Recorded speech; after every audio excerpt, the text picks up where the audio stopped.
I just said we're in the Firefly Corner. That's the name of our Mhm. podcast, and we ask the questions: What's going on in our country right now? What do we need to do about it? And how do we need to do those things? Y hoy tenemos un invitado muy interesante. Se llama Anthony de Rivas y él es una persona con amplia experiencia como persona de la clase obrera, pero está ahora con una postulación para un puesto político y en esta entrevista vamos a hablar sobre qué es lo que él piensa y qué propone.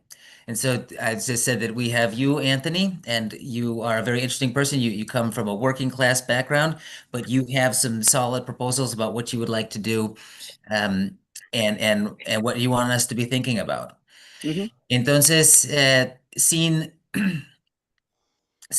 mayor preámbulo, yo creo que hay que darle el micrófono a Anthony de Rivas. Y Marilena, ya me doy cuenta que ya rompí con nuestro esquema. Entonces, No, no, that's awesome. I love it. I think it's Okay. better that way. Okay. So I was just saying that I broke with our little plan that I would talk and You would talk, she yeah. would translate. Mhm. Anyway, we totally improvise here. We never know Sure. exactly what's happening. So, bueno, unas primeras preguntas le voy a preguntar a Anthony para que se presente y nos diga en sus propias palabras unas primeras cosas sobre él. So, Anthony, just to get things started, could you start by telling us who you are? I read a little bit on your website, and I have to say I was very intrigued. You put a lot of very moving language there, which is very moving and very exciting.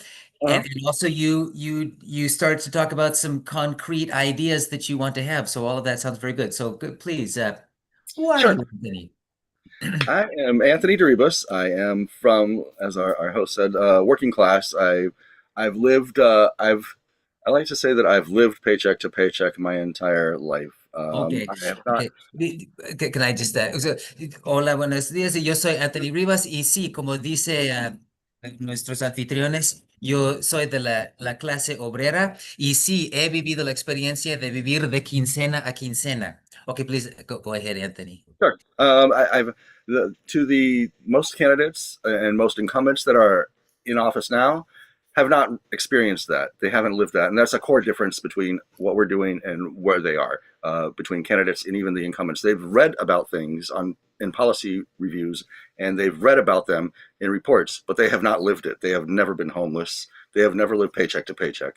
They have never been one car repair bill away from an eviction, and we have. We've experienced those things. And like so many other people within our population, I'm not a one off. There are hundreds of thousands, maybe even millions of people in our nation that live like that every day. For them, the country is not collapsing, it has collapsed already. Okay, okay, very good. So, yo efectivamente, dice, yo tengo la experiencia de la vida como una persona que vive con la quincena, con la paga de cada quincena, lo cual me diferencia de la mayoría de los otros candidatos. Los otros candidatos que no tienen esa experiencia, bueno, han leído, tienen como que una experiencia por lectura, pero yo he experimentado pues vivir en la calle y todas las cosas, los retos las dificultades de las finanzas. Ok, go I ahead. am from. I got a little off there. I'm from Miami. I was born here in Florida. I am 58 years old. I am a widower, and I have my retail background, and I did also spend 14 years working as a civil servant with the United States Postal Service. Ok, I was bueno, also yo sí vivo en Miami, em, que dijo que soy viudo y, he y trabajado con el servicio postal yeah, okay, por 16 años. okay. All right, go ahead, Anthony. Sure, and I have also not only have I been on the receiving end of that financial ladder, but I've also given back. Also, I have given time, about a year with as a volunteer, unpaid volunteer with the New Britain Police Department as a community service officer when we lived up there. I also have assisted at food pantries, and I just want to head off just for a minute with the food pantries. We see candidates and even incumbents when they go to food pantries, it's like they bring a camera crew with them, and that is completely not the what not that's not why you should be there. We don't these are things that we've done. We're not advertising them. We'll mention them here because we're telling about ourselves, but we're not doing it for show. Yeah, And we see a lot of that here, even locally. ok. Bueno, entonces dice, o sea, además de vivir con lo que gano en mi trabajo, también he intentado devolver a la comunidad. Como voluntario, he trabajado en lo que son los food pantries, como que almacenes de comida a precio económico para para la gente con esas necesidades. Pero vemos eso también entre los políticos profesionales, que ellos también acuden a esos lugares, pero siempre llegan con su tripulación mediática, con las cámaras, y eso no es el motivo correcto para hacer ese tipo de cosas. Uno lo hace porque le nace del corazón como yo, y o sea, menciono las cosas aquí ahorita con ustedes para que me conozcan, pero ayudar a la comunidad debe nacer de intenciones más profundas. Ok, También dijo que sirvió a la comunidad como voluntario dentro del departamento de policía como un oficial oh, sí. comunitario de seguridad. Nice one. Okay, go ahead, Anthony. So when people say, well, actually, people don't haven't even asked what we're doing. They just want to know what where we come from. But some of the things that we do that we don't advertise. I don't say, look at me, look, this is what I'm doing. But these things are quiet. They're between me and the person I'm helping. For instance, I always keep a $20 bill in the console of my car, and my current girlfriend is completely on board with that, and that's one of the reasons why I love her so much. Because we hand, and this kind of ties into some of our policy. When we see someone on the side of the street holding a sign, if we feel it, or if we're stopped at a stoplight, we'll hand them the $20 bill. Once that bill leaves us, it's up to them, their choice. We've done our part of trying to assist them. Ujú. We take that and we put it out to our policy of healthcare or housing or food, like our host was saying earlier. Once, if the when people say, "Well, what if they're abusing it?" That is not our concern. If they're abusing like we were saying in Minnesota with the fraud for housing, healthcare, or whatever it is, we should strive to give that opportunity if we have the resources. Again, and we touched a little bit about this before we started recording. If we have the resources, which we do, we have $4.2 trillion. That's our budget. $4.2 trillion in revenue coming in to the United States on average this year and last year. We should be doing those things. Ok. Bueno, a grandes rasgos dice, esa ayuda que damos a la gente no es para publicar por todos los medios, es más bien algo íntimo entre uno que da y la persona que recibe, es un asunto entre todos. Y Y dice, normalmente cuando estamos dando, por ejemplo, yo en la guantera de mi carro llevo un billete de $20 y pues mi novia está actual está muy de acuerdo con eso y es una de las razones por las cuales la quiero tanto. Pero cuando damos esos dineros, nosotros no cuestionamos, no tenemos como que la contabilidad de qué es lo que están haciendo con ese dinero, si están malgastándolo o no, simplemente se lo damos. Y eso pues abre la potencialidad pensar a escalas más grandes. O sea, la sociedad entera tiene como que, no recuerdo la cifra, pero unos trillones de dólares. Y, em, y- ah, Disponibles para como recursos para ayudar. exacto. Mhm. If I make, can I make a question on that regards of housing, Anthony? It is well known. I believe it is well known that Sarasota and Manatee are have been affected, should I say it, or are struggling for the cost of living and the ridiculous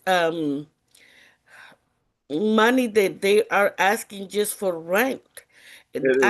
I have noticed that for the last 5 years that a lot of people have been displaced in that sense because they cannot afford to live there anymore.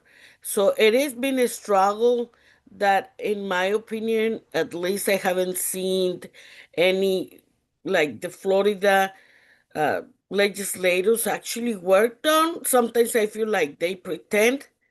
Are you aware of that? I am. Pregunté al señor de Rivas si él ha notado que en los últimos 5 años el costo de la vivienda ha sido insostenible, si él sabe de eso y que creo que no he visto de parte del Congreso de legisladores en Florida que han hecho algo al respecto. I'm sorry, go ahead. No, that's fine. That's fine. Yes. So yeah, yes. We've had the opportunity to live all across the country with my former employer. So I've got to experience. I see California was one of the recent times, and that was about 8 years ago. And things were expensive out there. When I came back to Florida and in Alabama, Wisconsin, Connecticut, wherever we have lived, things are expensive all over. They are. It's not just localized, like you said, to Sarasota. It's everywhere now. It's like a cancer that's infected the whole country. We see that now too. Part of there's a few issues why that's happening. First of all, livable wages. People cannot afford 19, 20, $25 an hour. That's just unsustainable, and it's exploitive to the Ok, workers. ya está. Entonces dice que con mi trabajo he tenido oportunidad de vivir en varias partes de Estados Unidos.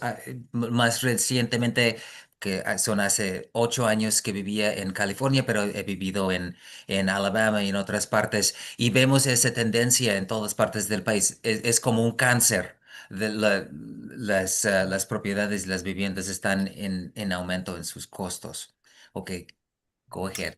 Sure. Yeah. And so uh, we would like to see, because we like the small businesses will generally would have, I can agree that they would have some kind of issue affording to pay people a livable wage. So what I would like to see is taking the subsidies that we give to Walmart, Tyson, Borden, these huge big companies, and retracting them away from these major companies that are showing a profit. They are making money, and giving them to the small businesses to help them offset some of that cost. Walmart should absolutely not be taking any kind of subsidy and then billing the state again, where the state or the government has to assist these people that are working full time. By the way, and a lot of homeless people also work full time, but for the Walmart, back to the Walmart, they're working full time and they need assistance because Ok, Walmart refuses ok. to pay. All right, very good. Entonces, o sea, ve que están las presiones por todos lados, sobre todo en la gente pequeña incluyendo la gente de pequeñas empresas. Y esos precios el aumento de precios están poniendo muchos aprietos a estos negocios, lo cual es injusto. Y él dice, deberíamos de cambiar el sistema de subsidios y quitar los subsidios a las grandes empresas, por ejemplo, de Walmart, y canalizar esos subsidios al apoyo de las pequeñas empresas. Y sigue comentando que Walmart goza de la sociedad en muchas maneras. Hay gente hasta que queda indigente por el aumento de los precios, pero sigue prestando todos sus servicios de trabajo a Walmart. Entonces Walmart goza del trabajo de esa gente, pero encima de eso recibe subsidios y vuelve a cobrar a la población el dinero para que se vuelvan todavía más ricos. Ok, go So on it's ahead. not to trash Walmart, but they're the common example right now.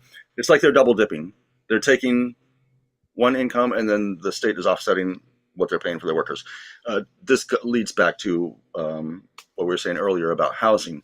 People cannot afford a house. We're seeing multiple families. When I worked at the post office delivering in Hartford, you would see these 3-family homes, and there would be like 6 mailboxes or 3 mailboxes on a 3-family home, and there'd be like 6 different names on each mailbox. where we see these, and this was 10 years ago. It's gotten worse since then, and it's everywhere now. So we need to bring people up. People say that people like to throw out the argument to counter that, say, oh, well, corporations or whatever will just raise prices. And our answer to that is, well, we could do this all day. You raise prices, we'll raise the rent. You raise. Eventually, they're going to price themselves right out of business. That's there was uh, one thing is clear, crystal clear should be to everyone here, is that corporations and government are absolutely crystal clear. They will not budge at all on a livable wage. So it has to be legislated. It has to be at this point. Mhm. Do you want to take that, Marilena? Sí, dice que el Congreso pues tiene que tomar acción en esto porque tiene que dar una, tienen que aumentar el salario o tener un salario con el cual se pueda vivir. Yo siento que hay muchas preguntas que hay que hacerle para Ujú. lucidir. Algo que también dice es que Walmart goza dos veces del apoyo de los gobiernos. Por un Sí, lado, tiene el permiso de pagar muy poquito a sus trabajadores y por otro lado, te pone en manos del Estado de resolver todos esos problemas, porque el Estado subsidia lo que Walmart no le paga a la gente, el Estado tiene que subsidiar con los food stamps y otros apoyos de ese tipo que no es justo. Pero hay que preguntarle true. más. Adelante, your next question is the Carl. Okay. Well, I think you're getting into very interesting topics, Anthony. Mm. Um, so So yeah, the what should we livable be wages, thinking? I was circling back to the housing issue earlier. People cannot afford to have a house. Another thing that compounds that is things that our parents never had to go through is the credit companies, the credit reporting companies, TransUnion, Ujú. I forget. There's like three or four different ones, and they assign you a credit score. And my parents, never had to apply for an apartment. If you had your first month and your last month, you went in, and the decision was made by having an interview like this. Is this a good candidate for? Now these corporations, like Zillow, are buying these 200 unit apartments, and they don't care about if you're a good person. They don't care if you don't have perfect credit. You're out on the street. Your choices are either under a bridge or in a motel, and that's where we were personally. When I was working at the post office, I mean, it's happened. This is not something I've read about. This is something I've experienced myself. That because I don't have good credit, my credit's not perfect. That was from. There's a mower outside. Can you hear it? Okay. That was from when I was working at the post office. So income was not the issue at all. We have laws on the books. There are laws on the books where it is illegal to deny someone housing solely on their credit rating, but it has happened to us twice. Like I said, once when I was working at the post office.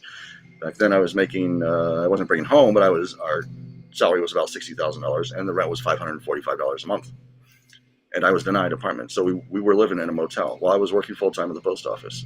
The second time was that was in Connecticut. The second time was in Florida, here in Florida, in Pensacola. When I left the post office, I was working full time at CVS, and I had my 401k, and I was denied an apartment again. That was $950 a month.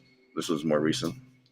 And I said, because I had my 401k, I said I offered them in lieu of my credit. I said, how about if I pay up 6 months in advance? Will that make you feel better? And they still denied me. No. Ujú. And so at that point, we bought an RV, and that's where we've been ever since, because I am currently priced out of the apartment Ujú. style. I will never be able to afford an apartment based on my salary currently, ever. Entonces, bueno, describe otro aspecto de este desastre de nuestra economía, en donde tenemos que lidiar con la dinámica de ese puntaje crediticio que el país mantiene sobre cada uno, lo cual es requisito tener un puntaje alto de calidad crediticia para que uno incluso tenga derecho de rentar rentar una casa o rentar un departamento. Las grandes empresas privadas, por ejemplo, Zillow, es dueña de muchas propiedades y para que uno tenga derecho de rentar ahí, uno necesita no nada más tener un buen empleo con un decente ingreso, sino que su historial tiene que ser perfecto. Antes, en la generación de mis padres, las cosas no eran así. El trato entre el casero y inquilino era así como estamos ahorita en una entrevista, conociéndonos y si el casero veía que uno era buena gente, pues confiaba en eso y le daban el departamento. Pero ya no, ya las empresas actualmente no les importa si uno es buena gente o no, solo quieren el puntaje del historial crediticio. Yeah. So we Did have I get it? Did I get it all, Marilena? Yes, but also can I add something like, Yeah.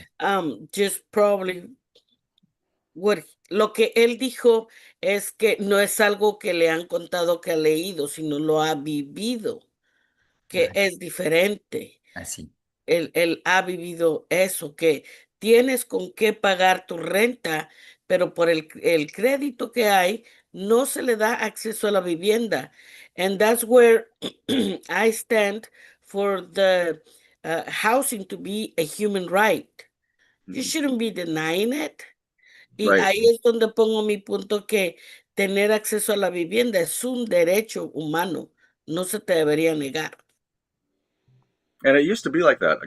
These credit reporting agencies are something new since the I want to say the 80 late mid to late 80s. I think they never existed before, and so we have a bill that we want to pass that fines mostly the corporations that own these apartments if they continue to be predatory like this, denying people housing. This is just exacerbating the homelessness. Is something more, another barrier to people that are on the streets or living in motels or living in their cars or living under bridges, and that shouldn't be in our nation. And we should have evolved so much further than where we are as a nation in at this point in 2026. And I don't I'm saddened because I see where most of the nation is living paycheck to paycheck, struggling, and we see that's a lot of reasons, a lot of times why people are not involved in politics. They are too busy. I'm very busy. I'm just surviving. The nation, is not the nation has collapsed. If I didn't have an RV, I would be on the street, and I was able to fortunately have enough money in my 401k to purchase it when I left the post office. That's when I sold that one. And I moved out to California, and when I was working full time in California, I was living in a tent out on a campground because I couldn't afford an apartment, Mm. and that was about 10 years ago. These are things that I've experienced. I've seen with my eyeballs. I know how they're broken, and I want to try to fix them. And I don't see that from 535 members because this is not homelessness is not a new issue. That issue is as old as all of us talking here, everyone in the audience. That's not something new where we just discovered. Oh, hey, you know what? We have people that are homeless. No, that is, and it's refusal to be addressed and in any kind of meaningful way by our representatives in Congress. And I Ok. don't even like to use the message. Representatives, they're lobby members, is what they are. Ok. Bueno, entonces está como que haciendo hincapié para él la importancia de constreñir con leyes el derecho y la libertad de estas empresas de bienes y raíces, por ejemplo, Zillow, de tomar en cuenta el puntaje crediticio. Él dice, ya la ley ya dice que no puede uno negar la vivienda de una persona solamente con base en ese puntaje. Sin embargo, en la vida real, pues las empresas te denegan la vivienda con base en eso. Entonces, por eso él quiere hacer leyes más, más fuertes para evitar como que la libertad y permiso que tengan ahí. Y actualmente los diputados que tenemos no tienen esa voluntad y no van a hacer nada concreto para mejorar esa situación.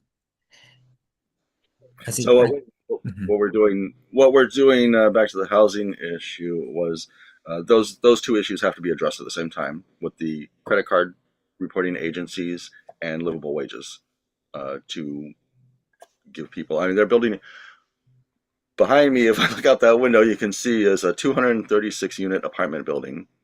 I went on the website; they don't even say how much they're going to be, but I can imagine they're over $2,000 for a one bedroom apartment. And that's 2,000 upfront, 2,000 for your last month, and 2,000 for your security. I personally know one person right now that would have that money extra disposable laying, that would be able to move into that. And that's before you turn the lights on, before you buy food, before you make a car insurance payment, before you make a car payment. That's your $6,000. And like I said, one person that I know that would have that money. Ok. Entonces, o sea, dice, necesitamos analizar y reformar las actividades de las tarjetas de crédito y cómo funcionan, y también necesitamos poner mucho énfasis en el tema del salario vivible. O sea, el salario tiene que estar como que a cierto nivel para que solventemos los gastos a la hora de estar trabajando. Entonces menciona, hay un nuevo complejo de viviendas que están construyendo atrás, dice. Y él solamente, entre todos sus conocidos, conoce a una sola persona que podría potencialmente rebasar el umbral de requisitos para vivir ahí, porque además de todo necesitan como que creo que poner un adelanto de varios meses, es un total de $6,000, y él dice, nadie que él conoce tiene $6,000 que puedan ya disponer para el derecho de tan solo abrir la puerta y comenzar a vivir ahí.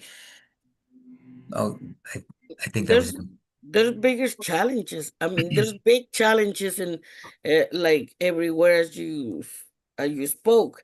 Um, Also, the probably it is the lobbyist that sometimes, or what I don't know how to word it because I don't want to sound rude, right?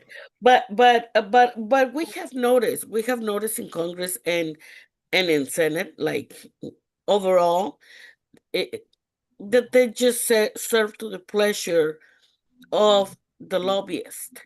And I was recently heard um, as a talking point, especially from Florida, that the reason of not having like why the cost of housing or the cost of living have increased so much, it is because there's a lot of immigrants um, willing to pay this high cost in Florida, and that's the talking point.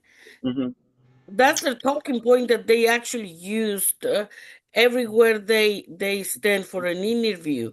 They're saying that the cost of living and the housing, the price of housing, it's because there's so much demand that because there's so many people that wants to live in Florida, that's why the housing is so expensive. How can we See, respond to that? I think the response to that is that we have enough buildings, enough inventory on hand to house them. If the immigrants, as you said, if the immigrants are paying these high prices, they've made it. They're at a level where they're not living paycheck to paycheck. If I could swing $6,000, if I had that sitting in my back pocket to go rent an apartment, sure, why not? But that's not the majority of America. The majority of America is living paycheck to paycheck. So that kind of falls short. If people are paying these housing prices, who are they? People that have made it, people that are okay. They're middle class, what's left of it. Those are the people that are. I don't see that as driving up prices, though. Like I said, there comes a point where the value to a one bedroom apartment, for instance, where does it stop? Is it going to stop at $2,000? Would a one bedroom be worth $10,000 a month? Would there comes a point where we say, hey, that's price gouging. That's excessive. That's predatory. That's you're taking advantage of people that need housing. Housing, like you said, it should be a basic right.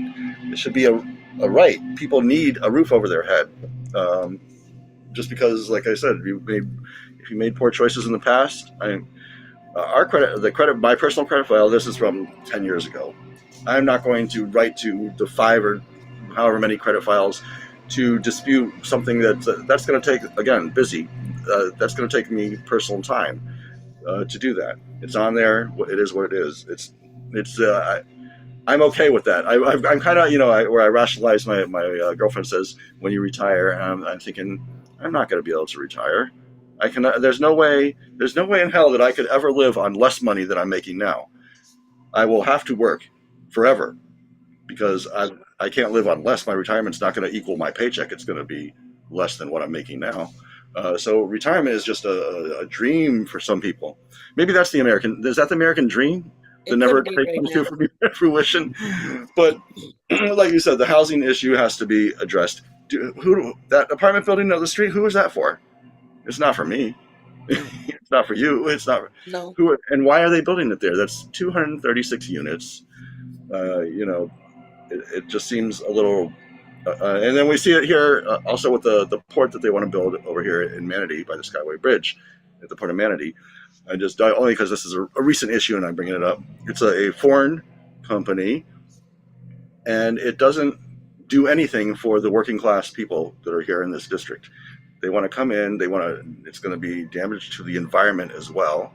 They want to bring cruise ships underneath here over in the port. Plus, it's not deep enough. And it does nothing for the residents here. It's all corporate, like you said, corporate, like the money. As you circling back to the money, like you said earlier, money in politics and lobbyists. If we remove money out of politics, a lot of these issues start to correct themselves. There are a few candidates out here that are not waiting till we win seats. We're going to do that now. By an example, we're refusing to take any kind of lobby money. We are bringing to light the bill HR 415, which was brought by a Democrat sitting congressman last year, that makes it illegal for candidates and for incumbents to raise money while they're in office, calling donors. And it's got zero co-sponsors. That's a huge red flag. Look, this is a problem. I want to make it illegal, and nobody is touching it but that one congressman in Pennsylvania. What's the bill? So we can HR advocate. HR 415 by Brendan Boyle, Okay. Congressional District 2 in Pennsylvania, I think.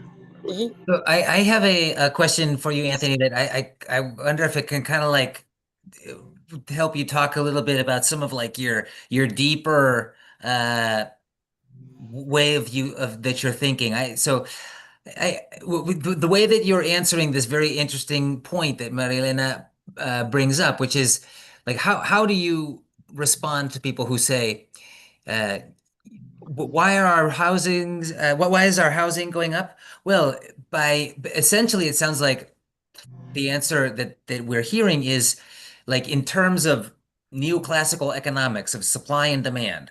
Okay, so we have a lot of undocumented immigrants, and a huge amount of them, which increases lots of demand. And so if the supply stays the same, the price goes way up. And so they say, there you go. It's all economic science, easy to understand. And so we see that what we need to do is get rid of the immigrants. It all makes so much sense. But you are saying that's not true. But it sounds like what you are saying is that like that what part of that story is not true? Well, I can say I'm experiencing what I see with my own eyes here Yeah, locally. That they are building 236 units down there that are brand new. Those aren't for immigrants. yeah, So I don't know who's going to end up middle to upper class white people. I yeah. don't know. Immigrants don't have a credit file, a credit number, so that they're not going to be able to go into those apartments.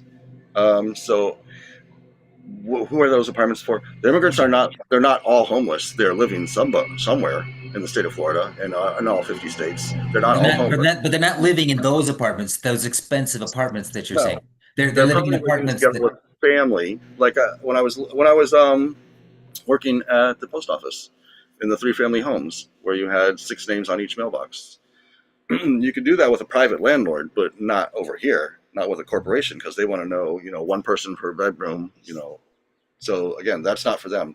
Those expensive apartments are not for the immigrants. The immigrants are living somewhere, but they're not living there, and Yeah. they're not homeless. So that kind of contradicts what we're saying. That's driving up the price of what? The expensive apartments? That's not an immigrant issue. That's a Uh, upper middle class issue, because that's not for the immigrants. They're not living there. It's not just that apartment. Down that whole street, Moccasin Wallow, they're building homes that start in the $300,000 range, and another apartment building. That one's 2-story. This one down this street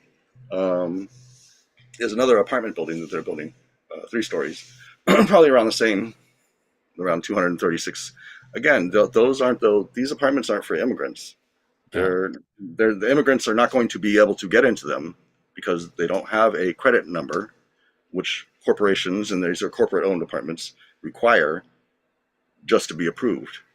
Um, so I believe the inventory, we have excess inventory, and these corporations are, they're just out of control with pricing these apartments. I don't know if that answers your question, or Well, it's a if I got that wrong. good beginning.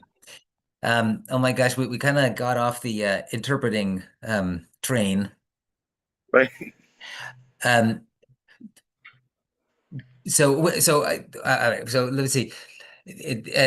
Estábamos como que ahondando un poco con Anthony de su opinión sobre por qué los precios van en aumento tanto y qué sentido tiene la respuesta que muchos políticos en Florida están dando, que atribuyen al exceso, digamos, entre comillas, el exceso de migrantes indocumentados que por cuestiones de fuerzas de mercado crea mucha demanda y con poca oferta de casas, el precio va en aumento. Y él dice que los precios van, yo creo que está diciendo que los precios exceden las expectativas ahí. O sea, los migrantes no están ocupando estos departamentos tan costosos. Entonces, surge la pregunta, a quién están vendiendo? Y no es para nosotros que están ofreciendo eso.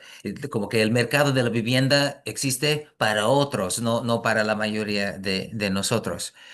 Y entonces yo tengo una pregunta, le voy a hacer una pregunta que es concretamente, ¿qué es lo que él cree que deberíamos de hacer para bajar estos precios de las viviendas?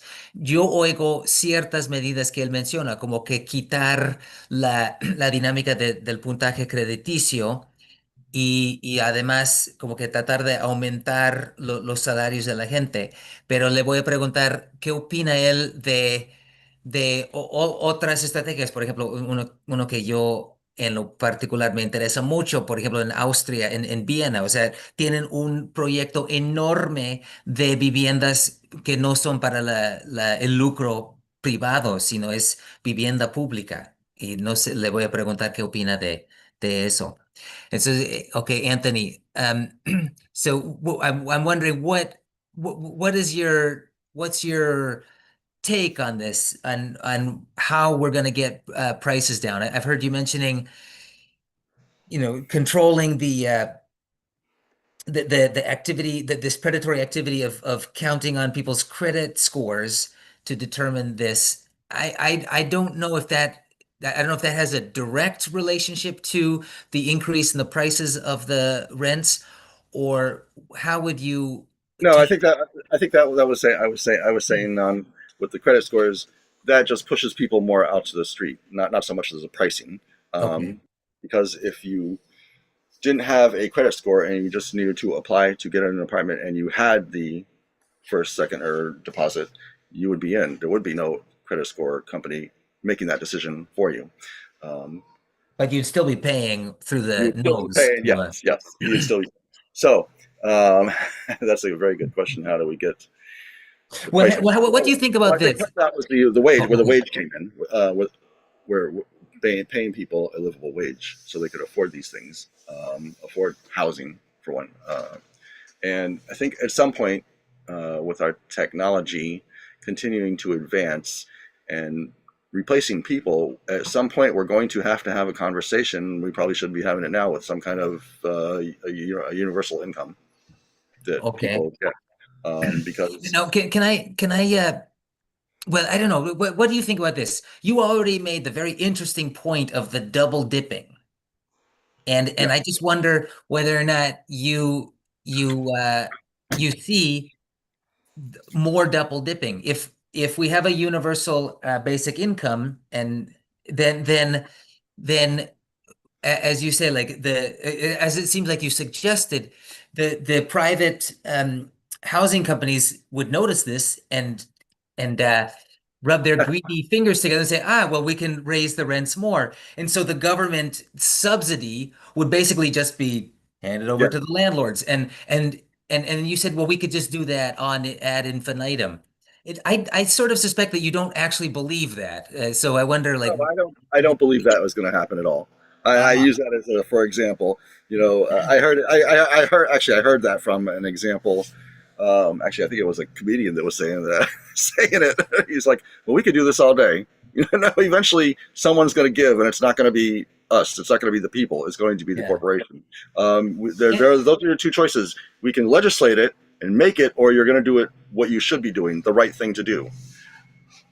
Mm-hmm. Okay. So I just, oh yeah, No, sorry. sorry. I just want to give the welcoming to Frank Rivera. He's in from Seminole County. Frank, welcome. Hello, Welcome, Frank. welcome. Welcome. I'm sorry. I just want to introduce him. So, Okay. Okay. Um, well, what thoughts do you have? And I feel like this is a very interesting opportunity for me because you are actually um, a politician, so to speak. You are running for office, or you are trying to actually make a change. So I wonder, what do you think about this dynamic? I don't know if you've heard about, for example, Vienna in Austria. They have a huge tradition, like for more than 100 years, of just the majority of Viennese people live in essentially public housing, in which there is no landlord, trying to collect rent. I mean, they pay very little rent, but that goes to the upkeep of the property and maybe some municipal taxes. And so you can live in this fantastic, historic, wonderful, posh city, and you can be poor incredibly, and you can do it. So so that would, like, in some ways, that would kind of like undercut this process that you describe of the double dipping. When people make more money in Vienna, there is nobody rubbing, at least in the housing area, there's nobody saying, I'll take that from you very much. Do you like that idea? And if you like it, how are we going to make that reality in Florida?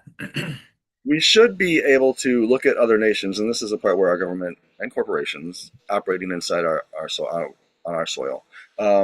First of all, the corporations, if we tax them like what we're proposing also with other candidates, is a Roosevelt 2.0 to finish off what he wanted to do with taxing corporations.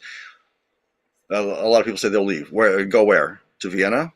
They're over here because we are friendly to them. Where are they Uh-huh. going to go? The Mars, Moon? Every nation is hostile to them but the United States of America. That's why they're here. They're not going to go anywhere. They're going to have to stay here or dissolve. And I don't see them dissolving. Like you said, with the infinitive, we can do this all day. They're not going to dissolve. Their core belief is self-preservation. The corporations. We should be, anyways, circling back. Yes, we should be looking at other nations, what they're doing, the examples, and how we can have that here in America for other people. Like you said, if you can be poor and still live in a nice area. I often say that to my wife. I said, I'd rather be poor here in a warm climate than Connecticut or Wisconsin, or, I can be poor anywhere. I know how to be poor, and I'm very good at it, but I'd rather be poor in a comfortable climate, or somewhere nice. Uh, Because there's poor people everywhere. There's homeless people everywhere. Everywhere that I've lived, California, Wisconsin, Connecticut, Alabama, Florida, poor people. I've never not seen a poor person or someone standing on the side of the road with a sign. That is everywhere. Recently, now, today, we have people like that. Up at Publix, there's people on the bench. At Walmart, there's people on. In 2026, when we are taking in $4.2 trillion of revenue every month, our Roosevelt 2.0 would bump that up to almost $7.5 trillion every year.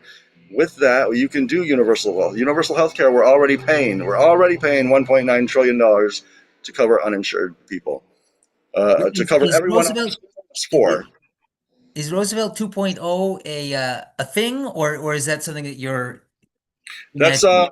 our friend and ally Winston Jordan has it all detailed and mapped out. I'd have to go Okay. look at the policies, but I know that he brought like corporations now I think are taxed at a 37% rate. Back then they were charged up to 90% in taxation, and that money was supposed to go back to infrastructure, roads, bridges, social services, for anyone that needed it. Yeah. It was cut short, but we want that back. Uh, it, Even if it's not permanent, at least on a temporary measure. Um, and policy is like waves. Nothing has to be permanent. You can always scale back, scale to the need at the time. Um, so So uh, is Roosevelt 2.0 kind of like your personal or your professional think tank that informs a lot of what your concrete proposals will be? we use that based on where we want to go with our policy. Um, Yeah. Okay. and then we look at the current revenue that the United States is taking in right now. We it's estimated, and then we go back and look at the government information as well. For about $4 trillion every year, we could have universal health care. Well, if we're spending 2 trillion, and we're taking in 4.2, excuse me, taking in $4.2 trillion, yeah, we will need more money, more revenue coming Yeah. in, and that's where we would like the corporations to step up. They should want to. The corporations should want to thank the nation that gave them the opportunity to be so successful. Here's our thank you. We're going to take care of people that we can, and they absolutely will not. Like I said earlier, they are crystal clear. They are not budging one bit. They are not. Our government. You can look at the federal minimum wage. I mean, a lot of people aren't making 7.25, but you just the fact that that exists. You have corporations and government that genuinely believe in their head that $7.25 an hour is sustainable and a livable, realistic wage, because they have not changed that at Yeah. all since 2009. And you look at it and like how it's hard to wrap one's mind around that way of thinking. Where in our nation could you live if you were making? Where in our late nation can you live if you're making $20 an hour and sustain yourself? Be able to have a car payment, have insurance. We're driving a 20-year-old car, and I look at my salary and I think I would need Stacy's salary as well, because my car payment is going to be $500. My insurance is going to be another $500. That's $1,000 out the door already before I pay rent, before I buy food, before I do anything. Yeah. Pay my phone bill, pay my. I'm fortunate to be in a good position where I don't have to. I'm not homeless. I don't. I don't. But I own everything. I own my old RV. I own my old car. I have very little liabilities that are going out, and no assets. Yeah.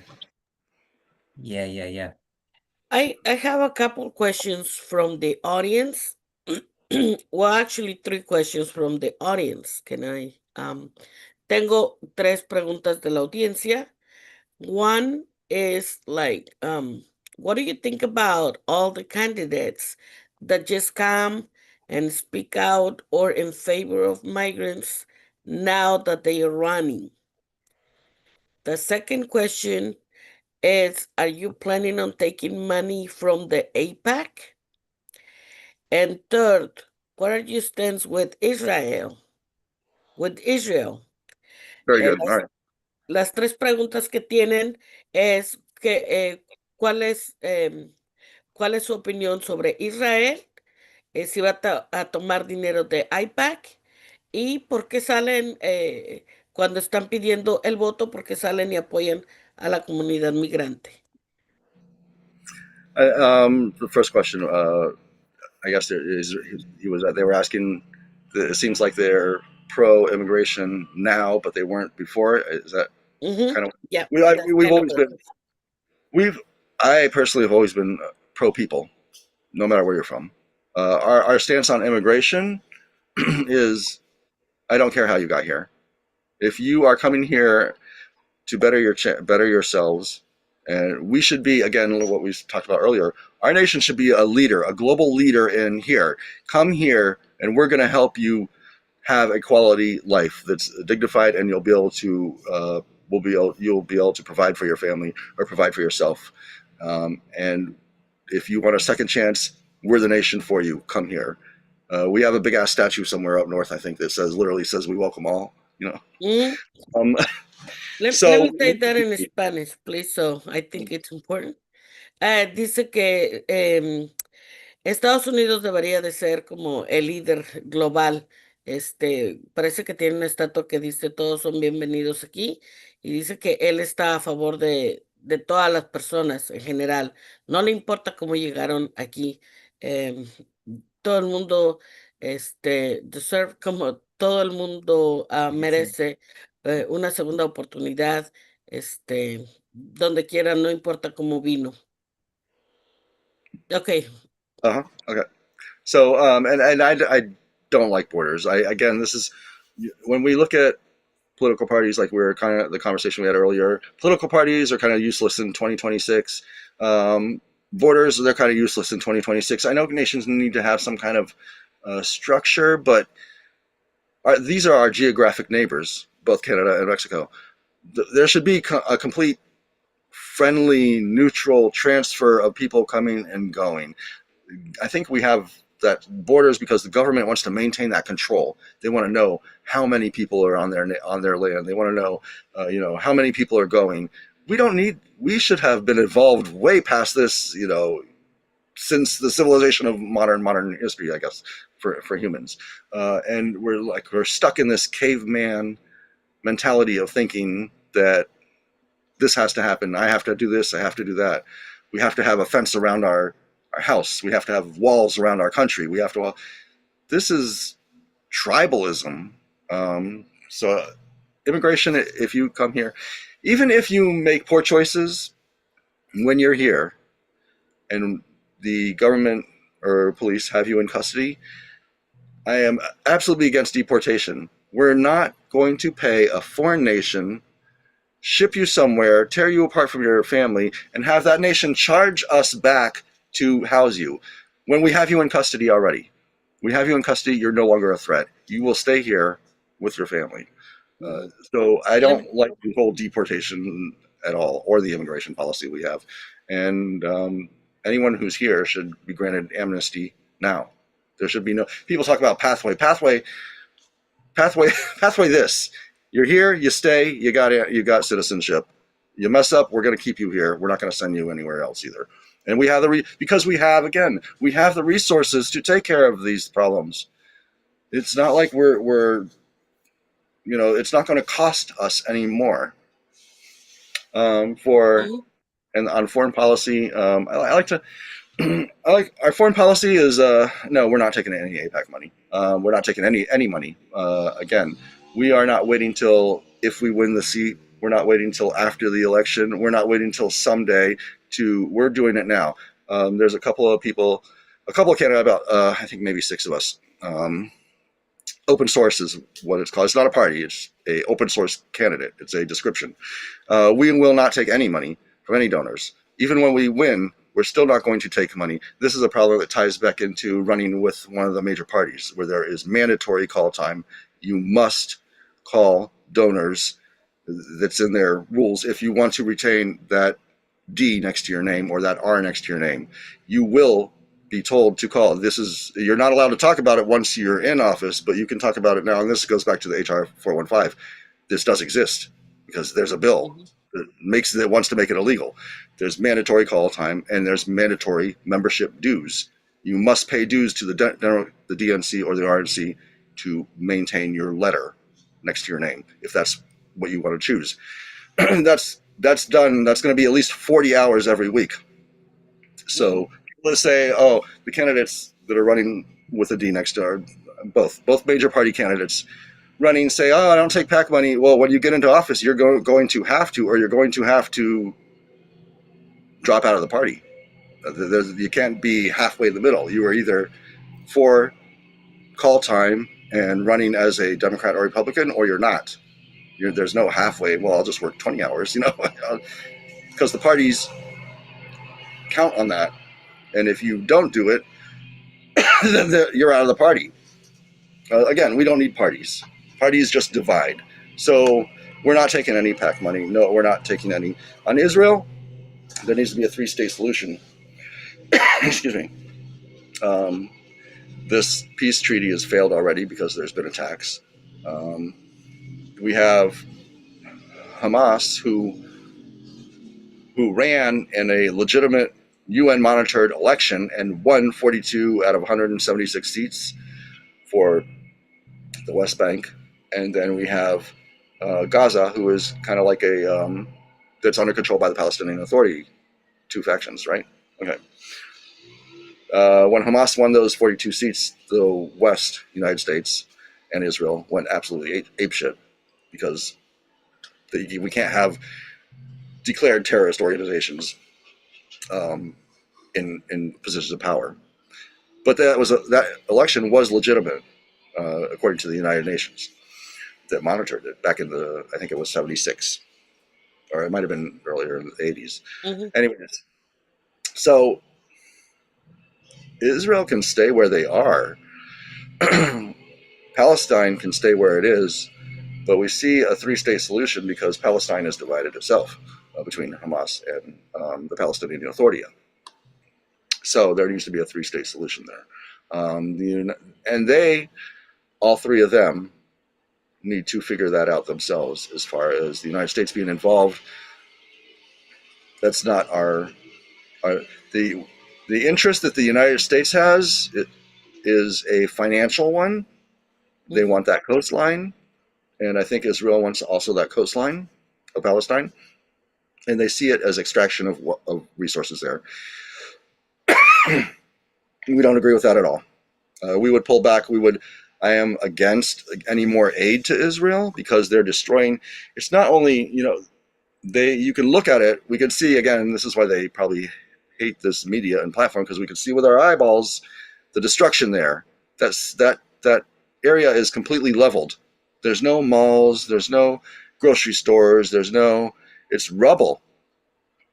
And you can look at the other side and see that that's the complete opposite. So who's the problem over there? It's not Palestine. It's Israel. Um, and that destruction was paid for in the U.S. giving arms to Israel, and that is horrible because lives were taken, human adult lives, mothers, fathers, grandmothers, children, pets, the everything. It's that should not be. Our military in 2026 should be make a hard transition to aid instead of war in 2026. That is where we transition our military for. Excuse me.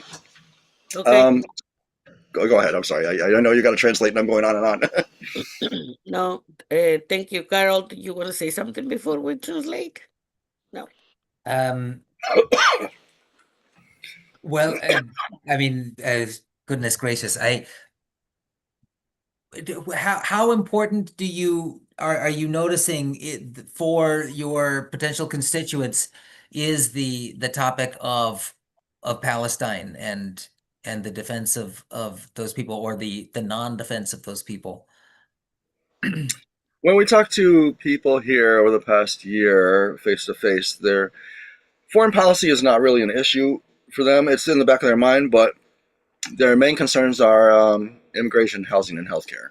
Yeah. Um, But we also realize that for on a bigger scale, people that we haven't talked to because we don't go into restaurants or supermarkets, but the cashiers at Publix or the dishwashers at Chili's, what they care about is what they see in their paycheck, and are they going to be able to afford rent? Those people living paycheck to paycheck. What matters to them is their revenue coming in, not Palestine or immigration. They Yeah. want to be able to afford a home. They want to be able to have transportation. They want to be able to have health care. The other issues are kind of distractions for that segment of the population, for Mhm. population like myself that are Mhm. living paycheck to paycheck. Yes, those issues are important and they need to be addressed as well, though. Yeah. Uh, Okay. I'm just going to translate it because I feel it's Okay. important because of the questions about the instances in Israel. And, and I have more questions. Primero dijo que en 2026 no, ya no importa realmente si qué partido eres, eso ya es, eh, pues ¿a quién se le va a confiar esto? Ya lo digo yo, ¿no? Ya, o sea, ya es irrelevante partidos, em, tanto el azul como el rojo, pero también dijo en sus instancias en cuanto a por qué salían y a migración, pues ya lo dijimos, cuál es su posición. Su posición es que no se necesita construir muros en las fronteras, que México, Estados Unidos y Canadá deberían de tener realmente más apertura, ¿verdad? Para que la gente pueda entrar.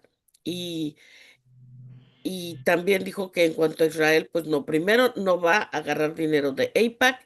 Israel, pues tiene que en cuanto a Israel, Estados Unidos y en contra a Palestina, pues está en contra de eso. Nos explicó un poco de cómo es que jamás fue realmente un electo y está reconocido dentro de la ONU, que fue una votación electa en democracia, como lo conoce el oeste, y que honestamente deberían de arreglar sus cosas. En pocas palabras les estoy diciendo lo que dijo.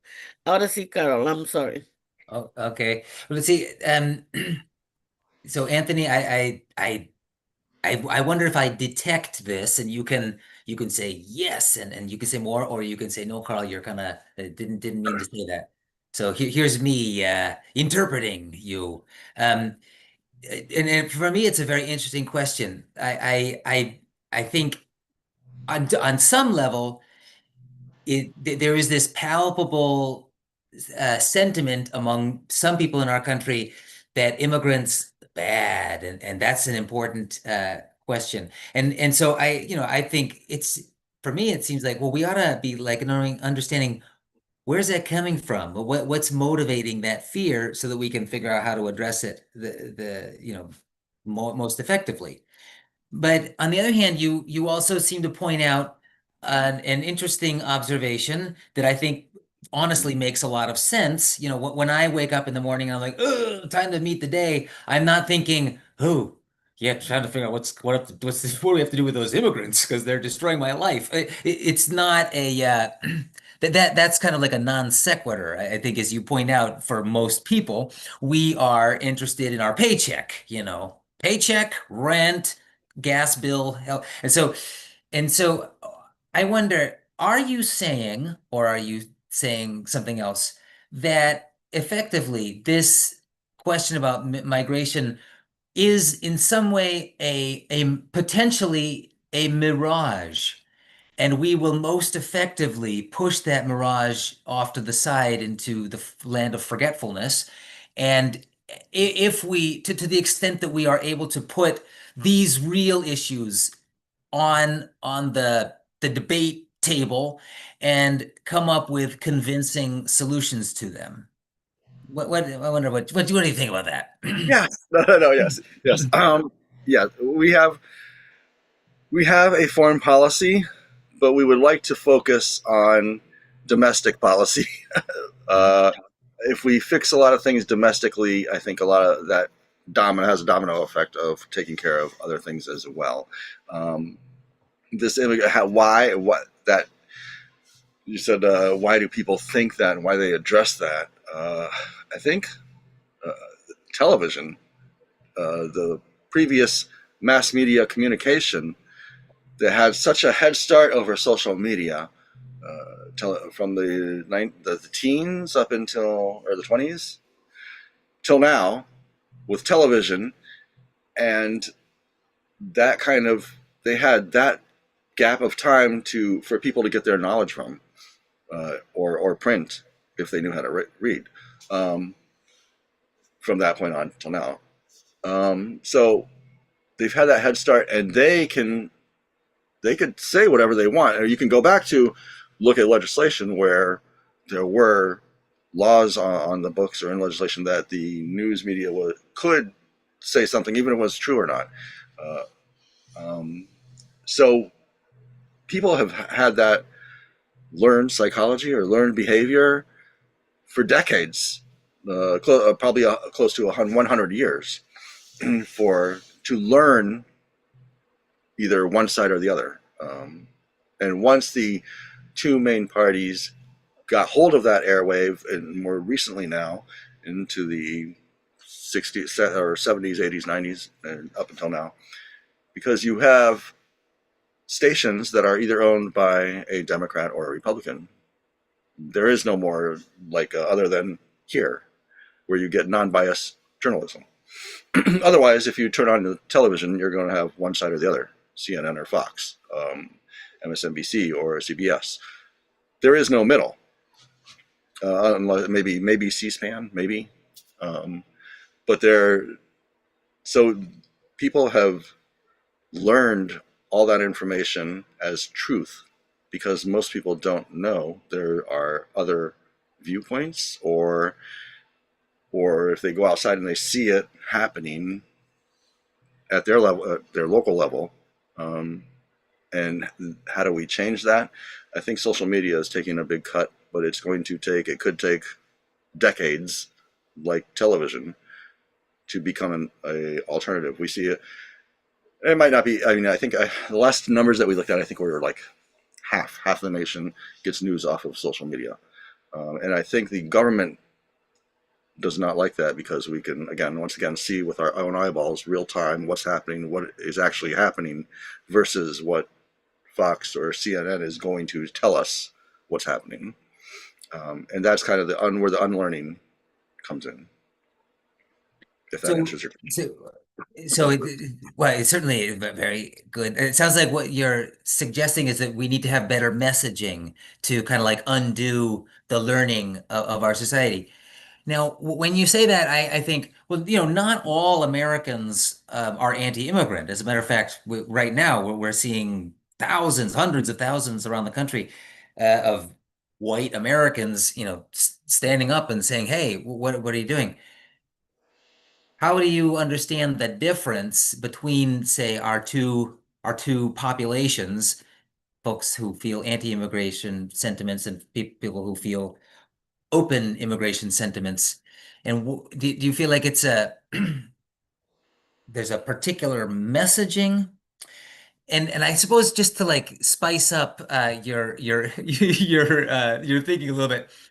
And I I, like many families, am related to people who think very differently than I do, and so I have members of my family who I'm ashamed to admit it, but just for the sake of a conversation, are Sorry, sorry. anti-immigrant, and I think, and I had a conversation with one of these with people about 10 years ago, in which he said something that really had my head scratching here. He said this, a lot of people are anti-immigrant because they falsely believe, in kind of a weird way of presenting it. They falsely believe that immigrants represent an unfair competition in the labor market. And so that they're depressing wages and depressing labor conditions. And he said they falsely believe that. So I'm curious, like, why do you say that's false? But anyway, uh, but he said, I am anti, immigrant because I just want the law to be respected. And the law is an anti-immigrant law, and so I want it to be respected because I'm a law and order guy. And in fact, he was a policeman. So I think what sense do you make of that? Do you agree that a lot of this sentiment is motivated by a sensation that immigrants represent competition for me, and if we have lots of immigrants, my likelihood of becoming homeless increases, and therefore the proper strategy is to get rid of immigrants? What do you make of all of that? I think a lot of it is just misinformation, and people are just uninformed. That's the nicest way I can put that, because I remember a Big Bang. I don't know if you're familiar with Big Bang Theory with Sheldon and his mother. They're having a conversation, and Sheldon says, "Why can't I just tell everyone they're stupid?" And Sheldon's mom says, "Because people don't like when you tell them that." So they're educate. This is where education comes into it. People need to be informed. People are not taking. They didn't take my job at the post office. Immigrants. They didn't take my job here working at an RV resort. They didn't take my job at CVS. I've never experienced where immigrants, and if they wanted to work with me in conjunction with my job or at the job, that should be welcomed. America is not a white nationalist nation that has walls up. Immigrants, our founding fathers were. I can't get. I can't. It's hard for me to think of or get that sense of where they're coming from, because we are all immigrants unless you're 100% Native American. So when people say, even here, one of the conversations we had with one of the residents here, a friend of ours, he said his immigrant family from Lithuania came in the right way. Okay, that was 100 years ago, almost. So when you say come in the right way, you mean like on a boat through the Ellis Island where you're given a stamp of medical and then you're good to go? Is that what you mean by right way? Because we're down with that. you know, the right way. A lot of our and it's a lot of fourth, fifth, and sixth generation immigrants that are saying go back home. Where if today's immigration policy were applied to their immigrants 100 years ago, they would have been turned away. They wouldn't be here having the conversation. Uh, Again, we should be the global leader on people from everywhere on the globe as a beacon on the globe. If I could just turn back and go back to what we were saying about Israel and the other question about what Palestine, I just wanted to say that when we saw the flotilla be intercepted by Israel, at that point we had three frigate Navy warships sitting off the coast of Venezuela, costing us $40 million a day. Those warships should have absolutely escorted the aid flotilla that was headed to Gaza. That's where those ships should have gone to, and they were not. We just watched Israel confiscate those goods, and who knows what happened to the aid that was going to Gaza. Okay, I just wanted to get that out. Yeah. A very sensible suggestion. Um, well, I have lots of more questions, but Maria Elena, I don't know if you want to. I'll give you a shot, Well, or if you want to let me do. there's a question that I want to ask, especially in Sarasota. Um, and it might not goes with what we're talking, but it's important for us and our viewers. Hay una pregunta que le quiero hacer y creo que es importante para nosotros y para ustedes también como audiencia. A couple days ago, the Sarasota School Board approved ICE to go inside the school, which we are concerned because ICE has already done that in other places. And the kids have been terrorized. And small children have been taken by ICE.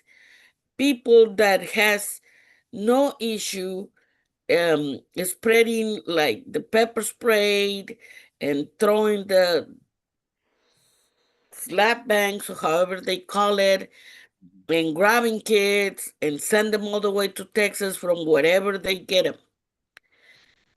And with that little information, because I don't want to extend my question, I know you also have your time living it.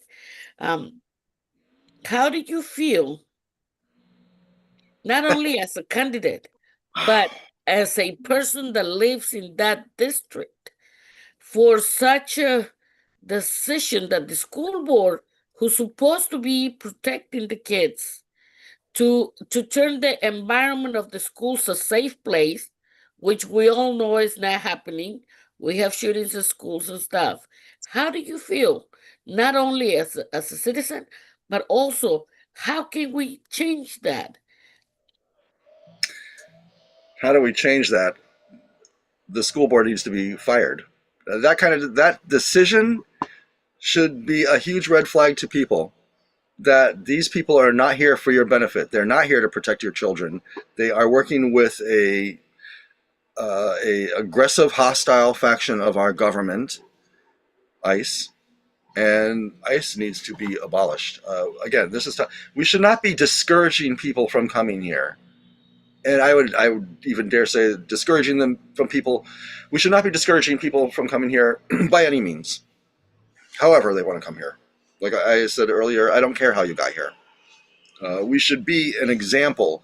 We are seeing other countries that are cautioning people from coming here. That is how bad the United States appears to other foreign free nations now, today, in 2026. When the school board says they'll work with ICE and your elected leaders are silent on that issue, another huge red flag. Because they're okay with this. We have 218 people that claim that be anti-ICE, and there we see maybe Representative Al Green, Representative Cortez, um, two, I don't know, Representative Crockett, maybe three people out of 218 that claim to be working for us, the people. Where are the rest of them? What good, again, what good is a party? And then people will come on here and say they want to discuss letters. Well, let's hope the Democrats and the blue wave. We're talking about something higher and beyond, much more further beyond that now. We're talking about ICE going, like you said, going into schools. Who cares what letter is next to my name? I don't want that. So we want to talk about ICE and immigration, or do you want to discuss the letter that's next to my name, or not, or me not having a letter next to my name? Where's your priority? Where are you coming from? Because I think we're on the same page. I'm not you. I'm talking about conversations. That, we're on the same page. We want the same things. So let's work together instead of dividing us and get us into office and give this seat back to the people so we can make some changes.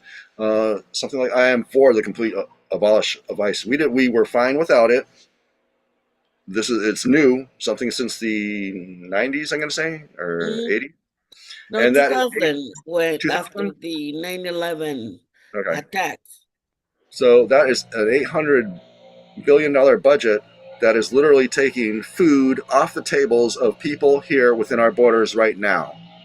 What is the benefit to the paycheck? Again, circling back to the port issue here, also in Minity. What is the benefit to working class people and those below that on the financial ladder to have ICE? There is no benefit whatsoever. That benefits elitists. That benefits hate. And that is not where we want to see this nation now, and it has never been. We don't want to see the nation headed in that direction. Schools and children, that even if there's undocumented children in a school, that is not a harm to. They're not taking your job, as Carl said. They're a child. They're here to learn. They're here to try to improve themselves because they're in a school. Or even the undocumented immigrants that are working. They're here to improve themselves because they have a job. They're working. They're trying to do something better. They're not on the street. They're not committing crimes. If they commit crimes, again, like I said before, you still stay here. There's no deportation. But we want to get rid of ICE as well. And that's where we stand on that. Dice que pues de nuevo, no debería de haber alguna letra de lo que nos importara en cuanto a eso de las escuelas, del que Sarasota, el, la mesa directiva de Sarasota votara para que ingresara ICE a las escuelas. No debería de importar de qué partido son, pero sí es más grande la situación que está pasando aquí y todos esos que votaron a favor de que esto pase deberían de ser removidos, deberían de ser votados.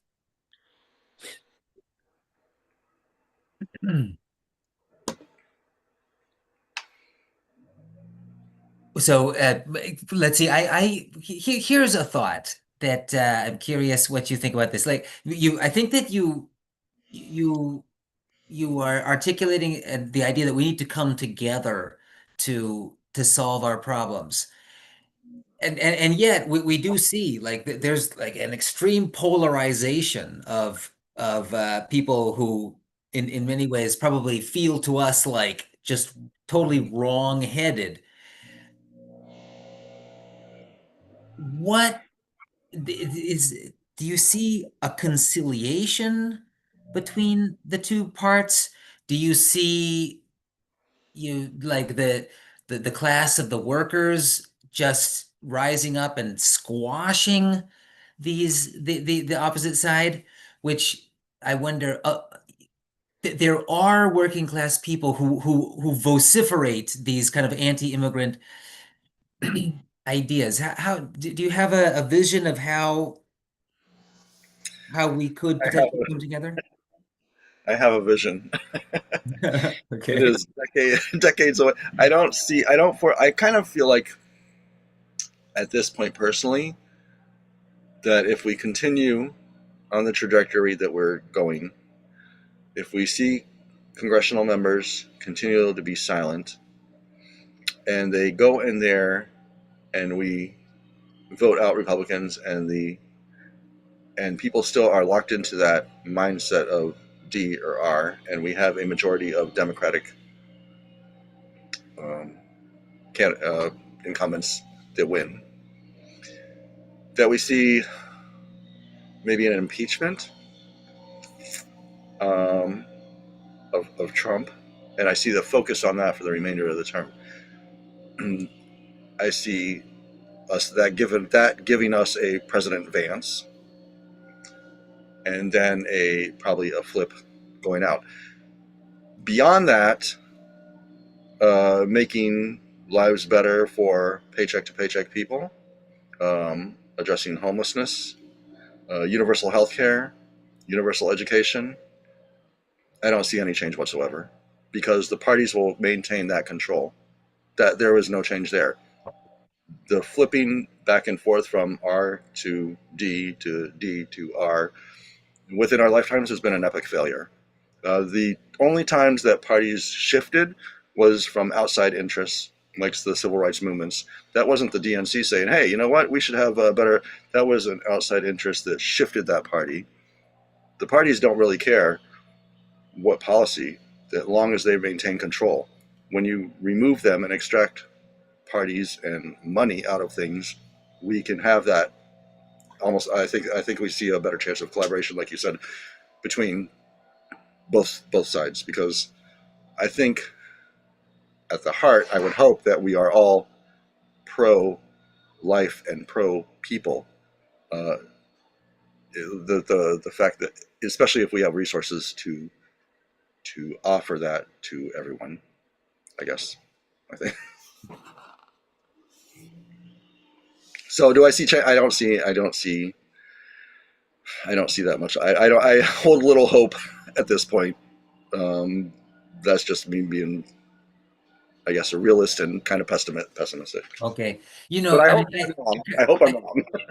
I, I, uh, I would like to say, bueno, no, María Elena, ¿quieres traducir esa parte y luego le hago otra pregunta o Ok, ¿cuál parte? Porque me distraje. Que no ah, ve cambio, que no ve cambio, que dijo que no ve cambio. bueno, sí, o sea, yo pregunté qué visión tiene él o sea, parecería que él desea que el país se unifique con el proyecto de resolver los problemas reales Entonces le planteé una observación que creo que muchos tenemos, y yo la tengo, que somos muy polarizados o sea, radicalmente polarizados, a tal grado que uno en la postura de uno ve al otro y piensa que no tiene cerebro, no piensa. Entonces, ¿cómo ve la posibilidad de la unificación de esos dos polos? Y le pregunté si cree que vamos a hacer como que conciliaciones con la otra parte, o si simplemente en este caso la clase obrera va a cobrar tanta fuerza que pueda aplastar los intereses del otro bando. Y él, siento que tú puedes Sí, corregirme un poco. él dijo que, pues bueno, esto viene pasando así, donde cambian de D a R constantemente y no está funcionando. Y pues, honestamente yo estoy de acuerdo con él, esto no está funcionando, ¿no? Ujú. Y ya se deben de dejar precisamente esos intereses especiales, para que haya un cambio, pero no, él no está esperanzado en Sí. que haya un cambio sustancial. Entonces yo le voy a preguntar como que algo que llevo muchos meses planteando con nuestra mesa de discusión, la idea, la posible idea. Yo siento, a lo mejor hay algo de verdad cuando escuchamos a las personas antimigrantes que dicen, es que los migrantes nos están quitando el trabajo y nos están quitando los recursos para nosotros. Tenemos que eliminar a los migrantes para que haya más para nosotros. Y digo, si pensamos que hay algo de certeza, de cierto en eso, quizás le voy a preguntar qué es lo que él opina, y ustedes que están escuchando también pueden pensar qué opinan de eso. Yo siento, hasta cierto punto es interesante notar que muchos migrantes trabajan para empresas y dan lucratividad a esas empresas, pero esas empresas se quedan con su riqueza. O sea, mucho del trabajo del migrante es para la gente empresarial en el país, y eso podría causar rencores para los otros americanos. Entonces, me pregunto si un político como él, con cierta creatividad y deseo de cambiar los aires en el país, podría poner su atención en ver nuevas dinámicas en donde a conciencia estamos canalizando los esfuerzos de los migrantes para que su trabajo en verdad beneficie a todas las personas, incluyendo los pobres. Le voy a hacer esa pregunta, María Elena. A ver cómo me va. No, está nice. Okay. Dale. Okay. All right. So thank you for your patience. Um, so here's an, a bit of my own perspective, and a bit of like my own, like diagnosis, and maybe even a treatment to the problem. And I'm very interested in your take on this, because I really liked a lot of the spirit that you've got in your on your website, and also the way that you're talking right now. So I'm curious what you think about this. So, I already talked about this family member who said that the reason why a lot of people are anti-immigrant is because they're worried about. I would say this, like, not going verbatim what he told me. I would say I think that there might be a lot of truth to the idea that people who are anti-immigrant are concerned about the hyper competitiveness that makes up our American society.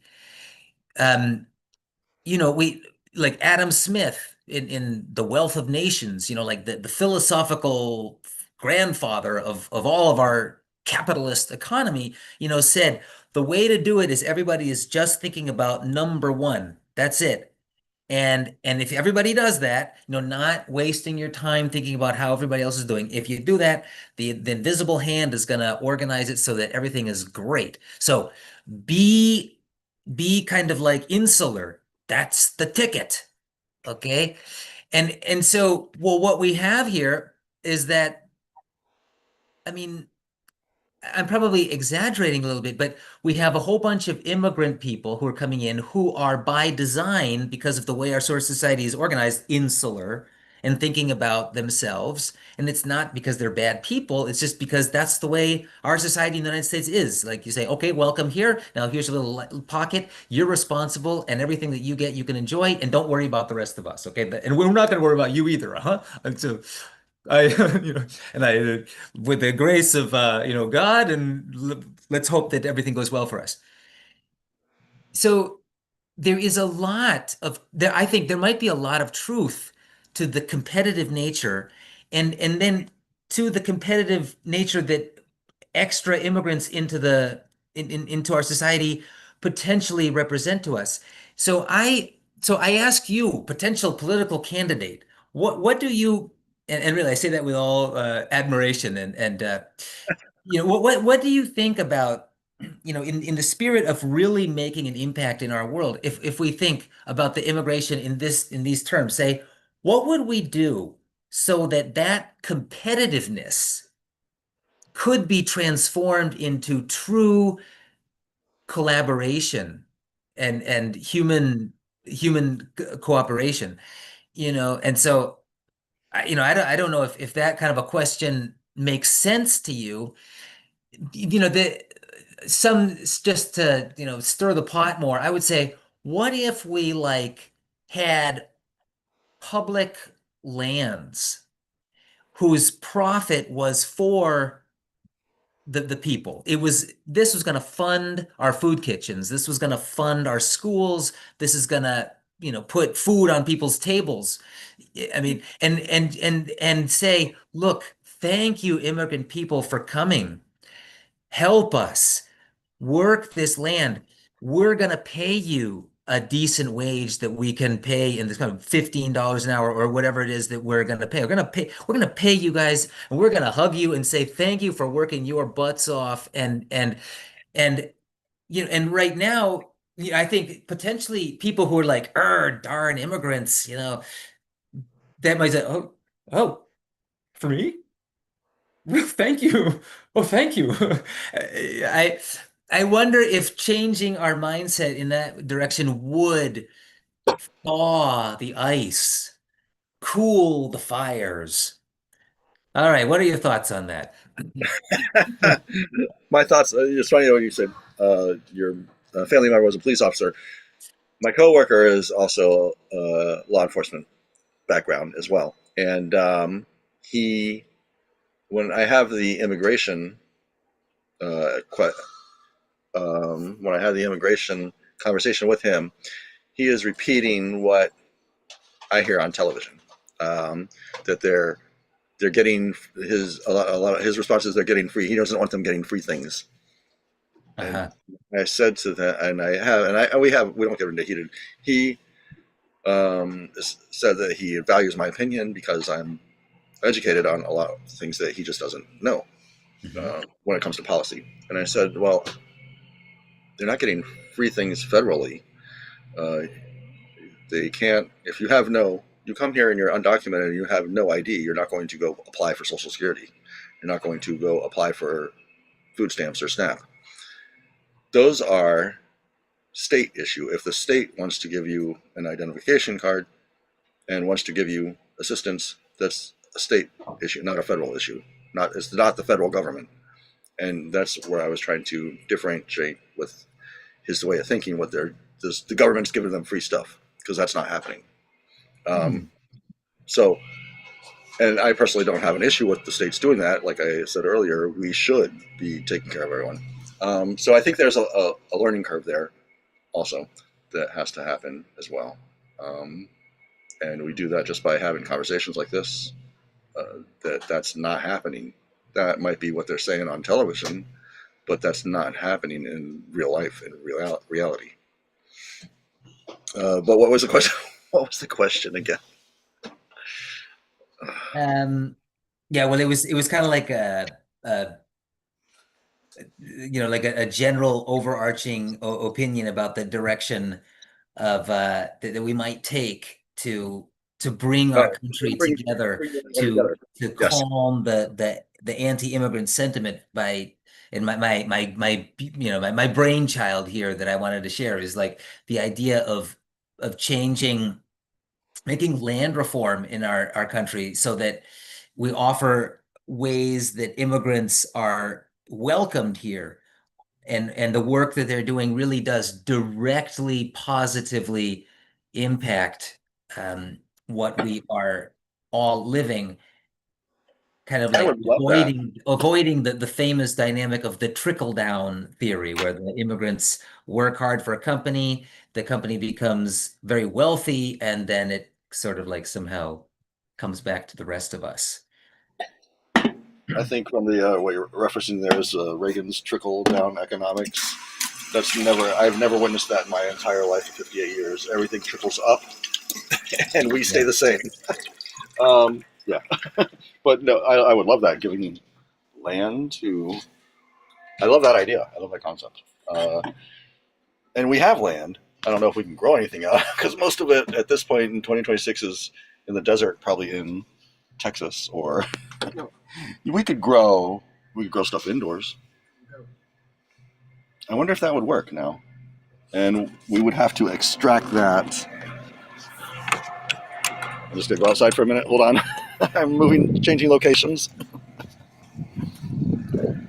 No, no, thank you, because we've been taking so much of your time. So we appreciate your patience. Yeah, yeah, And yeah. but of course we want to get the best answers from you, and which you're fantastic at this I point. think we would have to, what you were saying with that plan, Hmm. because it would not be voluntary, we would have to extract that land from that was not being used, that could be used for farm or for growth to give to pantries and stuff. But I don't have an issue with taking excess and allowing a company profit and sharing that profit with people that do not have it, that need a hand up or need some kind of assistance. And if that, a lot of people throw a label on that and say that is the word I they would like to say is socialist. Uh-huh. It's pro people, it's pro human, and that's what we are: pro humanity, pro dignity, and you can call that whatever you want, but that's where we are. Hmm. Do you see, I mean, I have no idea what this looks like, but are you seeing a lot of energy in that sense, whether or not it goes with the name or not in in Florida?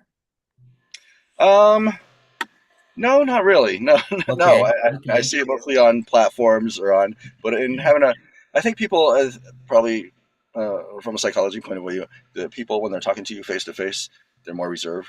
They're more, they don't want to get, I guess they don't want to get punched in the face. I guess maybe, I don't know what it is, but they're not as angry unless they're heated already for, when we go to live events, it's kind of a calm atmosphere, even if they disagree with you. Oh. Well, what I get, I don't know. What I meant to say was, um, I mean, with the label socialist or without, I mean, you are talking about things of substance that do, uh, like kind of like explicitly talk about helping working class people. And I just wonder, are you noticing that there's a lot of energy amongst Floridians to support a candidacy based on these ideas that you're talking about? I think in here locally, Hmm. you know, a lot of the candidates are. I think the more the focus is not on policy locally here. Out of the, Uh-huh. I gotta say, out of the five people that are running for this seat, it's not so much policy based. It's more with the letters. Make sure that a Democrat wins. The Hmm. hell with policy. We Uh-huh. have one candidate that's another no party affiliated, and all his messaging is on here is that Trump is bad. We know Trump is bad. We know that. Everybody knows that. That's not. Let's hear what some policy positions are, because a 5-year-old can say that Yeah. and Hmm. get them out. Our other three candidates are that are running for the Democratic primary. One of them is fairly new. I mean, young. He's the youngest one. But again, there's no policy that we've seen across social media. Um, the other two are more mature and have positions out there. One has won. Well, I mean, one has ran consecutively and lost over 7 terms, 14 years. I think the voters are made clear to me that they don't want her as the challenger. Uh-huh. Um, and then the other one, and we've met Jan and we've met them. They're very nice people, and and us from even from our campaign, we see a role for all of us to play, and all of us to go to DC under one united administration. Um, and that's our hope that this will happen. I mean, I don't necessarily. It doesn't have to necessarily be Anthony going to DC, but to give this seat back to the people, we should be looking at the general election now and not waiting until August when the Florida primary is to let the voters know 60 days prior to the election that hey, we're running. No, no, you're doing We need good. to let the voters know now who that is. Hmm. Hmm. Okay. I guess we have to let you go. Yeah. we It's 11 we o'clock. Let's wrap it up. I got a just plane wrap to it up, catch. I guess. But you're also welcome. There's so many issues that I would like to talk to you about Florida for the land that was bought last year that they spent hundred thousands of dollars on a land that is not worth it. And what I is spending for me on the conversation, if you like that we might continue on another day, it's the Definitely. price gouging that you mentioned that when we were talking about housing. So Yes. of course the doors are open. You're welcome to discuss any issue, and you can tell me, hey, what about talking about this? I'm all for it. I love talking about the social issues, the issues that affected us more than the party line. So you're Yes. welcome here. Thank you And so much to both of you. Thank you. Well, thank you, and it's very exciting to to become aware that you got a political project in Florida like that, and that you're willing to talk to people like us.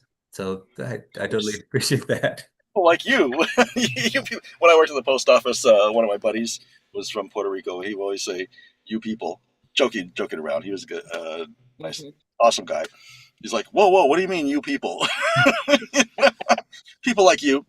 No, we're always welcome. This is the new television.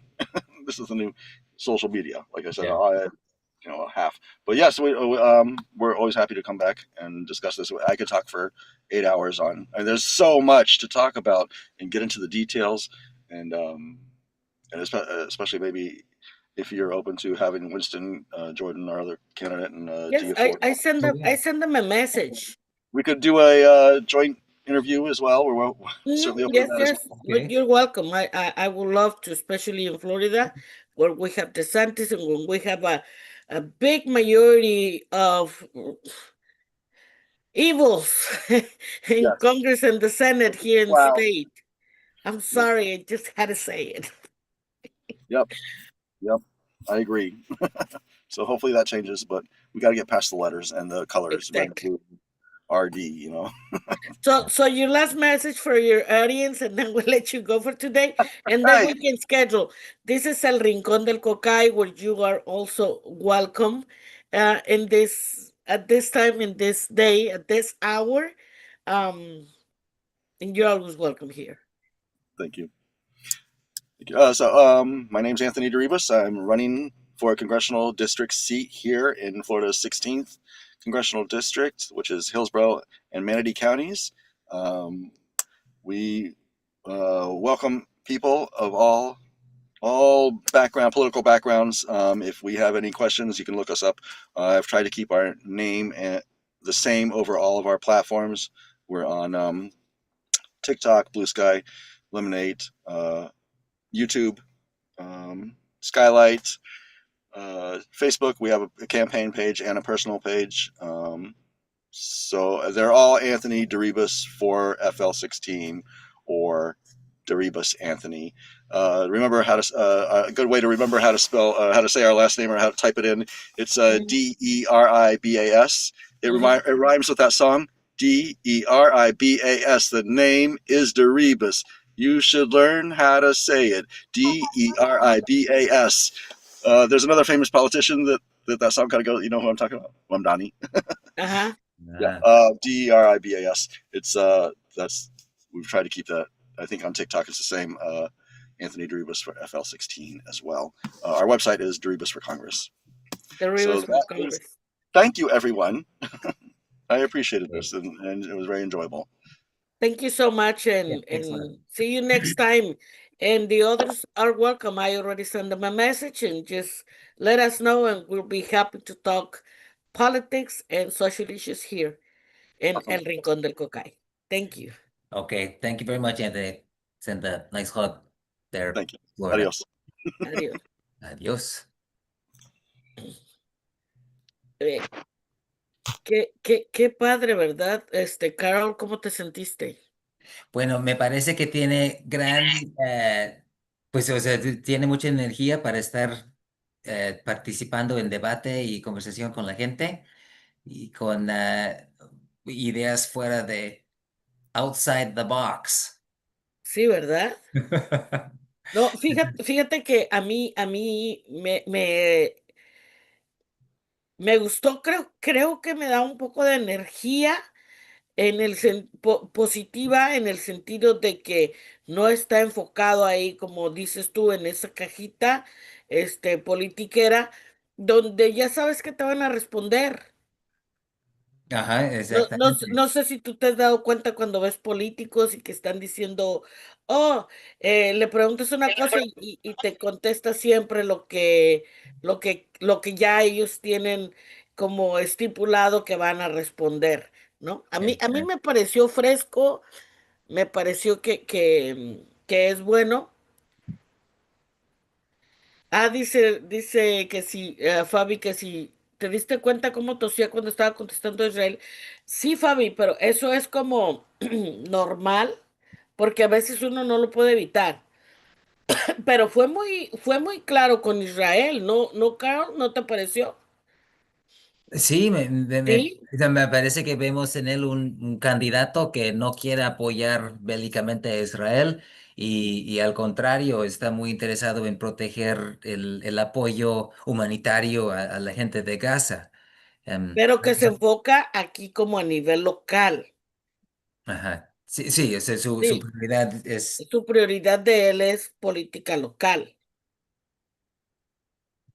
Yo en me... lo personal, a mí me gusta el espíritu de él y si él llegar a ser un político en Washington y si conserva ese ánimo de estar con la gente hablando y reflexionando y analizando y procesando, pues podríamos tener como que algunos nuevos impulsos, nuevos aires de propuestas e ideas que él va a Ujú. impulsar ahí en Washington. Que son muy humanas, yo las veo muy que se necesitan, ¿eh? Muy que Ahora, se necesitan. yo tengo que, ya se me está agotando el No, no, tiempo. ya, yo también tengo algo que hacer, por eso dije, creo que está muy bueno, pero nos tenemos que ir. Sí, y pues ya te escribí una propuesta para como que la introducción. La vi porque la estoy ocupando para acabar el de todavía no me mandan el logo. Ok, Le voy a pedir al muchacho, please, para sacarlo con el logo que va a quedar. Pero ya, no la he leído, vi que me la mandaste, y la voy a poner y terminar de armar el periódico o la excelente. revista. Ok, entonces muchas gracias ¿o alguien va a decir algo? Silvia, casi no te escuchas. Yo pensé que estabas era ruido en el background. Estoy acá, Ah, ok. pero ya me voy, ya escuché todo lo que quería escuchar. Ah, Pónganse ¿cómo se llama? El link de él. derribas, te lo paso yo. Te lo paso, te lo paso por WhatsApp te paso su sitio, ¿ok? All right. Thank Y, you. y, Bye. y yo también me tengo que ir porque estoy ocupada. Gracias, Carol. Ok, Este, nos vemos en 8 días y mando un abrazo a todos. Qué gusto es estar con ustedes y contigo, Marilena. no, igualmente, oye, estoy emocionadísima, así que. Sí. Y más tarde te digo lo que, pues vamos a seguir haciendo, estamos formando esto, Mar ya tiene algo. Antes de que te me vayas, estamos armando para marzo 8 que es Día de la Mujer, estamos armando precisamente, es en domingo, un maratón de 12 horas para hablar sobre la mujer en diferentes áreas. Así Oh, que por ahí, si tienes una candidata que podamos, invitar a la conversación, déjenos saber. ok. ¿Ok? Bueno, hasta luego, Carl. Hasta luego de parte del Rincón del Cocay. Manuel, te extrañamos, ¿verdad? Nos hiciste falta. Y hasta Sí, la próxima. ok. También nos despedimos acá con ustedes porque de verdad me tengo que ir. Gracias por su apoyo. Gracias. Nos vemos más tarde. Hasta la próxima. Hasta Bye, luego. Carl. Bye bye. Me tengo que ir, chicos y chicas. Gracias por estar aquí. Estoy transmitiendo en el otro canal porque el canal